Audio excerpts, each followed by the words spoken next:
retired pastor or something like that could fill that role, who's willing to help in call committee development. But generally, I think it's been definitely more than half. I could easily say that.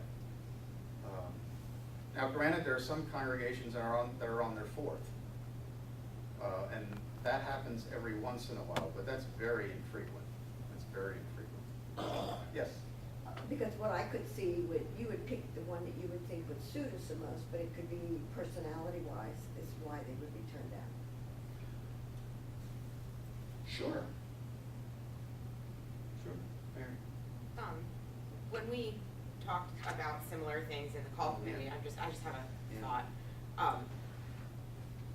When we talked about this pretty much exact question in the call committee, the thing that helped me, because it seems intimidating to like, wow, most people pick the first person and then you haven't seen anybody else, and that doesn't seem intuitively like the right thing to do. But the thing that helped me is that what these prayers are for and what we've been trying to do the whole time is this is somebody being called by the Holy Spirit, and so we're asking for that to be guiding our entire process. And if we believe that the members of the call committee have been called, and the members of the council have been called, and the members of the bishop's office have been called, and hopefully they are correctly discerning the guidance of the Holy Spirit, then when you think of it that way, it makes sense that the first person would be the most likely. Well, And I'm not saying that it has to be the first person. I'm just saying that. But that's important to know because candidates are going through a much more solitary discernment than congregations are. Usually, just from my own experience, I've changed calls twice, if you don't count my first call. You have a really small group of people you can confide in because of the confidentiality topic. But we are discussing call. I know we're talking about a lot of process, talk a lot about technical details and things like that. But first and foremost, this is a spiritual enterprise that we're involved in. Yes. The discrepancy that Jeff brought up about the administrative quality being something that was diverse from the congregation, I was just wondering what your opinion on that is, and do you think the congregation, I don't know, my opinion would be that maybe we're naive, or we think that someone comes with that set of qualities, and that that's not something that we voted highly on the survey? I'm not surprised that the leadership who works the most with the staff lists administration higher than a group that does not. Right. That, okay. that is a big difference, but it's not surprising of the source material. Yes? Are you able to separate, since these could be done anonymously,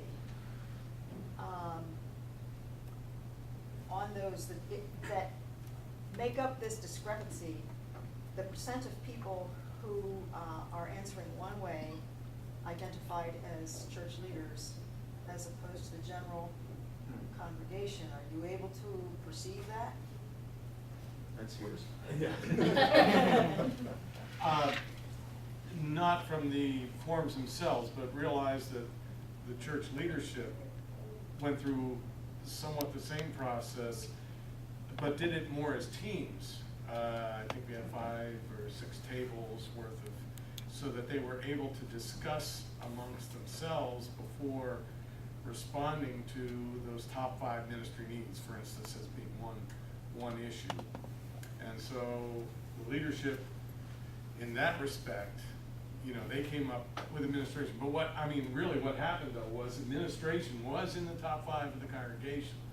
The disconnect was there's another section in which the leadership looked at on a retreat, which was like the top 5 skills, and then 5 other helpful skills, or whatever for the pastor. And administration, competence in administration was not in either of those 2 from the leadership, and yet both the leadership of the congregation said administration is among the top priorities. Is that partially because we have so many desires to be top? I mean, I think that's a could be. problem here, when we expect so much Right. of our pastors, Mhm. and we have to sometimes forget that they also are human.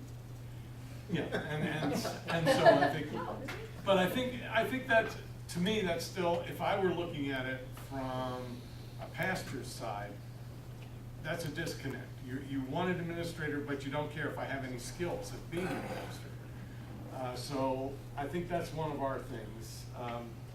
The other thing in going through that is if we say something like that,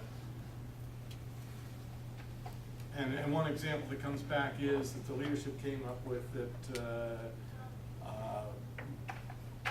planning and specific goals, we have specific goals and plans, is a little like us versus not like us at all, then I'd want to say, okay, we'd be able to say, okay, here are our specific plans and goals. I think we've got to be able to respond to if I were someone and I'd say, okay, give me some examples, we have to have those examples at hand. And sometimes some of what responded is maybe difficult, and then we have to go back and relook at those responses. So that's going to be a lot of the back and forth process, I feel, like we're going through. And that's why the first conversation is really important with the candidate. Because that helps them focus a line of questioning. So that was good. I'm looking at the hour, and we didn't get too far. But that was all right. Again, your foundation work is the most important to be able to build strong structure on top. Once the committee gets a name and gets that person's profile, the only thing the candidate and call committee are committed to is at least one face-to-face meeting. And they will have that, you'll schedule it, and off you go. Following that first meeting, the call committee has a couple of choices to make. Do they want to have a follow-up interview? Actually, I stopped calling them interviews. I started calling them conversations, because it is going to be back and forth. But that's just, the call committee could elect to have a second interview, or they could go to witness the person preach and preside. They would either do that in the congregation where that person's serving, or if it's somebody from outside the synod, we would bring them in and arrange for what we call a neutral site. You're not going to Mechanicsburg if that's the case, okay? You'll go somewhere different throughout the synod. And they will go incognito with sunglasses and big fedoras. And that's never successful. And boy, they spot you in a second. Like when all 12 of us pulled in for when we were interviewing Stu.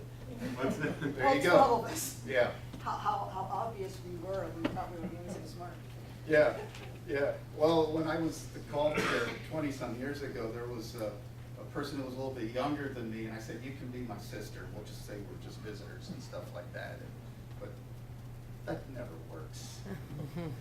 So they will go and either have another interview or witness a service. And then even after going through a service, you might want to have a second interview. That's entirely appropriate.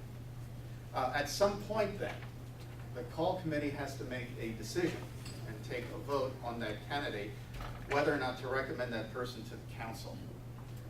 The vote of the call committee must be unanimous. They're the smallest group. And so their vote must be unanimous to recommend to the council. And now the circle gets a little larger. And the person will then meet with the congregation council, who will probably ask a lot of the same questions the call committee asked. But that then becomes the council's opportunity to interview the candidate, and the call committee is there as supporting information. Before the interview with the council, the call committee will speak with the council to explain their recommendation, why they think why this person is being recommended, and they'll